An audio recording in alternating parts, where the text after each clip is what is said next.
Kind of joking about moving to Japan for work. I heard it's pretty bad there. I think if you want to move to Japan, it's hard to recommend working in Japan, as in like working for a Japanese company. If you can work for a foreign company in Japan, that's the best bet. Not all Japanese companies are obviously bad, but a lot are, because there's no work-life balance. There's an expectation of you to do a lot of stuff that isn't work. Productivity is very low in general. So, you know, there's a lot of reasons why you wouldn't want to work in Japan. The yen is also really, really weak. A lot of people will tell you, yeah, but the cost of living is low. But even if you like factor in general like power of your currency, it's still a lot lower. Most people recommend, hey, if you can get a remote working job in America or something, and then you can just off and spend 3 months in Japan at a time and actually spend money and have a great time. It's way better in general, unless you're super passionate about living in Japan. But, you know, and even Japan is trying to cut down on people doing that, because a lot of people do that in Japan. Obviously, there are tons of people who have like really nice remote work jobs, so they can kind of be anywhere in the world. And Japan is like, how do we tax these people who are in our country for 3 months working and not paying any taxes? So Japan's trying, they're trying, but they're not having much luck. It's kind of hard to tax someone who doesn't live in your country.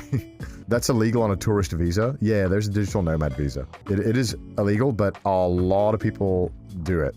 A lot of people are doing it. And Japan is trying to crack down on it, but they're having a tough time. Because, you know, here's the thing. It is illegal to do. How the hell do you stop someone from doing it? How do you catch them from doing it? You know what I mean? It's a very tough situation they find themselves in, where like, let's say you have a Microsoft employee who has an extremely nice job where he works remote, and it doesn't matter what hours he works. So let's say he can even work 8 a.m. in Japan to 3 p.m., right? Let's say he does that. Japan has no mechanism, and like globally, we have no way to catch someone from doing it, right? If they say they're here for 3 months on a tourist visa, and you know, they are renting a hotel for 3 months, how are they going to find out and tax you? It is illegal, but they have no way. So Japan is now trying to find, and Japan's solution to this is to offer a visa and be like, hey, would you consider yourself a digital nomad? Would you like to pay taxes in Japan and work in Japan, but not live here and not have any of the benefits of living here? Well, now you can. Yeah, basically, it kind of, from what I've understood, the only benefit to the digital nomad visa is that you can basically stay here a little longer.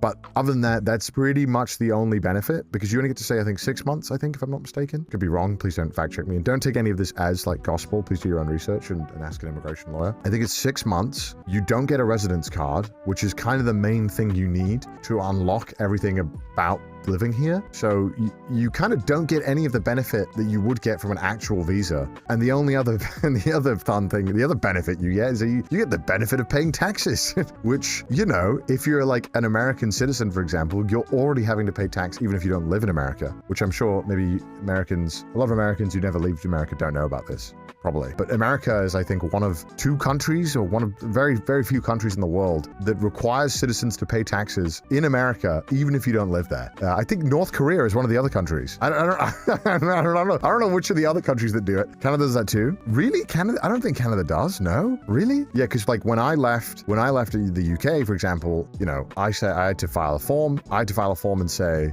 hey, look, I'm leaving the UK. I will not be a resident of the UK anymore. I will pay tax up until the day of my leaving. So I'll pay the proportional amount of tax up till that day, you know, and then I'm done. So like I basically, like, if I left in October, for example, I think I ended up paying like a 6-month tax return for like all the work I did that time in the UK. And then I've never had to pay tax in the UK since. So it's very simple. It was honestly painless. You just had to, you know, pay your checks and balances and you're done. In the US, you have to pay it. So obviously, there's also, you know, a lot of these big tech jobs, because it's mostly people who work in tech who have been doing this thing in Japan, where they come and live here for 3 months on like a tourist visa and working. There's like zero incentive for them to want to be taxed in Japan. So they're trying to figure out how to tax these people, but not having much luck, understandably. And Japan tax is high as well. It's very high. I think it would scare the average American who is not used to the European high taxes.